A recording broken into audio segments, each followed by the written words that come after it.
All right, here we are in the Artist Lounge at CMJ with Neighbors. How you doing, guys? Hey, well, yeah, thanks for great. getting us started with that song. So, recently just had a new music video for Hold Up Girl. Yeah, good song. Thank you. And the video for that, get on an Instagram app, I understand? Yes. Yeah. So how did the idea for that come about? I was a random Sunday afternoon hanging out with my dad, and I was like, Instagram. And I called this guy up, and he really facilitated our making it happen. It was a crazy idea that we had a lot of planning involved. And Jordan, you're the video editor. Yes, sir. Right? So that's like a second hobby besides music? Absolutely, yeah. Yeah, so what was your creative process for putting this together? I feel like my editing experience didn't really help that much with this because the idea was so out there that it was more just like guerrilla style, figuring it out. Trial and error. I just more had the technology and the programs to do it. But yeah, it was a lot of planning and a lot of Trial and error. Trial and error. Yeah, well, it was a fun video. I checked that out when you released it, so that's great. So in July, the new album 21 Rooms was released. Can you tell us about songs on the track? You know, how did you, what was the writing process like to get started? The writing process is rather long. I mean, most of the songs were written before we went and recorded them. 2 songs, one including Hold Up Girl, was written in the house that we were recording. Other than that, it took like 4 or 5 months to write the album and the 2 songs after.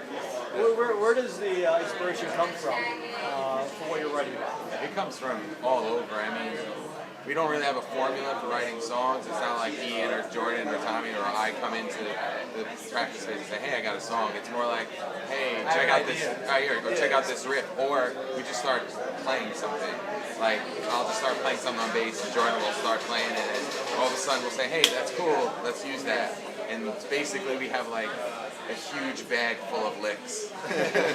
Every song is built differently, so it's really either really exciting or really frustrating because we don't have a go-to way to go about it. Just kind of feel each other out. Sometimes it can be good and sometimes it can be bad. As far as lyrically, for this record, we did the whole record in an abandoned mansion. We did it live. So I left a lot. I read the lyrics. I left a lot of the lyrics. We lived in the house, so I left a lot of them to when we were living in the house to kind of be inspired by our surroundings. So, like lyrically on the record, it's kind of dark and like a little haunting, and that's kind of the way the house, the way the house was. It was this dark but inspiring and positive time in our lives. So what happens when you get to the studio? So, you know, you have everything the way that you think you want it. When you get in the studio, does that change at all? Does it stay the same? Well, not for this record because we recorded everything live. Right. So, all together. So it was like we were practicing, like we were just playing the song together. And I think that really comes through on the record. It's very cohesive. And who did you have producing? Brian Russell and Dan Gluzak. And you've worked with them in the past, or was this the first time? They did our EP. Yeah. So you have a connection with them. Absolutely. Do you feel that their influences help develop what you put together before getting to the studio? We respect them like tenfold on their kind of musical insight. So they were definitely, the 5th and 6th member. So if you weren't doing music, what do you think you'd be doing? I'd be teaching music. Because I'm in my last semester of my master's degree for teaching. Something in film, probably.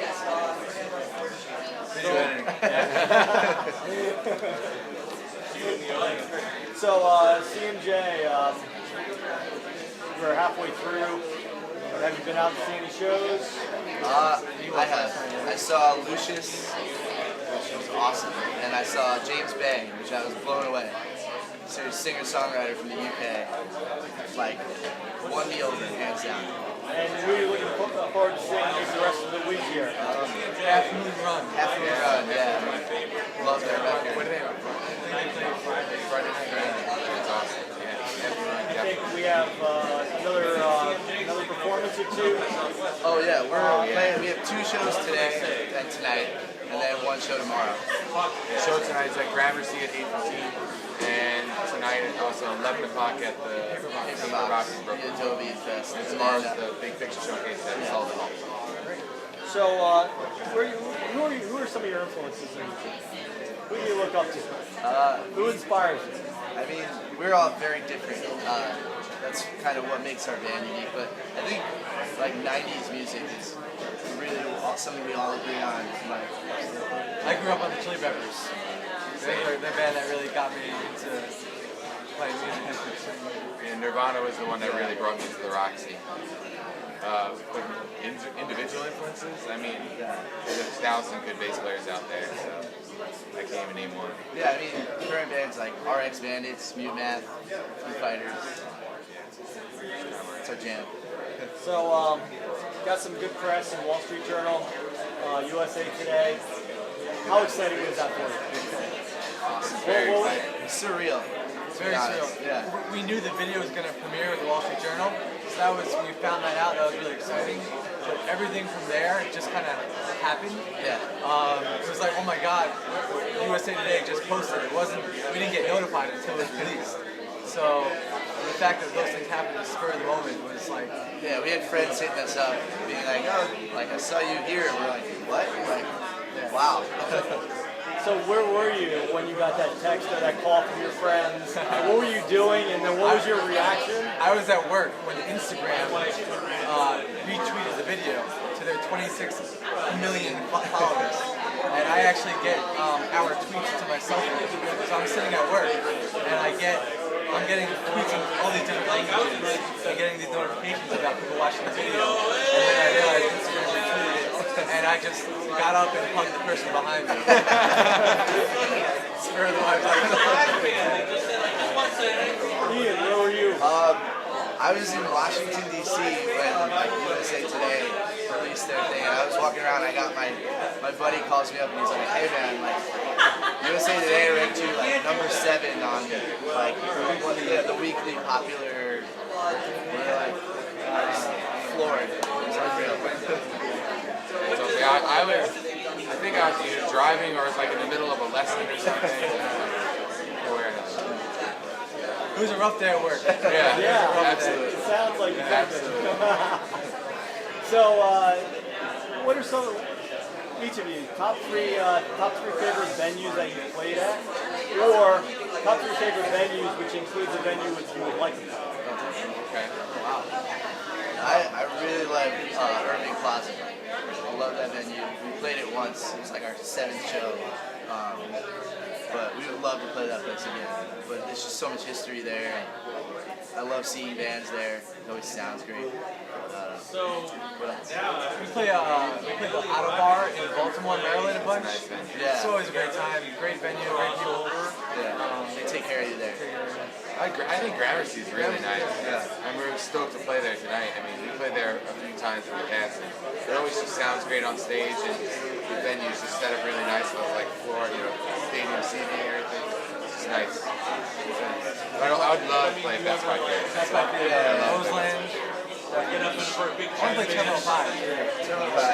New York City just has great venues. Yeah, it sounds like you got favorite New York City. Yeah, a little bit. I mean, it's where we've seen the most shows. So, outside of New York City, if you had one venue that you could play in, I heard Red Rocks is awesome. Red Rocks? Oh yeah, I heard that's nice. Does Glastonbury Festival count? Yeah, So- Glastonbury. So if you're playing Red Rocks, who are the bands that are on the bill with you? Let's assume you're headlining. We're headlining. That's just not right. Yeah, that's totally right. And it could be the Chili Peppers. They're opening the opening. No, the Chili Peppers, they're kind of calling quits. Let's turn this into a festival, okay? All right, I like Festival of Red Rocks. A little Who's more on the bill? realistic. Who's on the bill? Mute Man, Bandits. RX Bandits, if they would come back, yeah. Chili Peppers, sure, throw them on there. So we're going back to all the favorite bands that you have. Absolutely. All right. Local natives. For smaller bands, sure, yeah. Yeah, I don't know. Heavy English should come out. So I'm the promoter. I'm signing the performance agreement with you guys. What does the rider look like? Okay, We're a little maintenance, but we're working on it. well, in the dressing room, white M&Ms only. Only white coconut M&Ms. That is the only thing. Yeah, you could give me a case of any beer. I'll drink it. Some Jameson. That's fine. We'll go with PBRs. Yeah. Some nuts. Yeah, trail mix. Trail mix. Trail Good mix, stuff. man. That's like the fuel for the road, man. Outside of what you just said, what's the one thing you can't live without? We live that in terms of like Anything. anything. I can't live without hearing. Yeah, That's moccasins. I say moccasins are my jam on the road. Yeah, so we'll say van gear. Van gear. We always refer to it like whenever we have a long trip, we just Rock van we gear. pretty much get into our comfortable clothes. Oh, yeah. Just kind of hang out. Van gear is very important. Absolutely. Our Stressed van, down, relaxed. yeah, our van's like one big comfy couch. So exactly what would make up van gear? Like, is there like a specific type of article of clothes or Just brand? loose pants, loose shirt, Gym shorts. yeah, sweatpants, Yeah. just big hoodie. Yeah. You know, just total comfort. Think pajamas. Yeah. Basically PJs. So, being out on tour, playing lots of shows, what's the one most memorable experience or fan experience, that you remember that? That's easy. We broke down in Michigan, Lapeer, Michigan, and we were actually in front of someone's house, and it was midday. We actually was an off day that day. And he was mowing his lawn. Yeah, and he basically he's like, "You boys need some help." So we pulled our van into his driveway. Basically, it needed to cool down, so we had a couple of hours just to hang out there, and he let us just.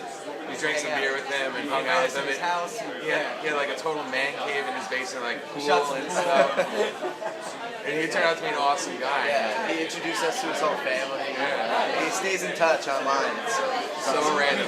We gave him our CD, we said thank you, and then he recommended an auto body shop. And then it turns out he later went to that auto body shop to tell the people that worked there to tell us that he loved the album.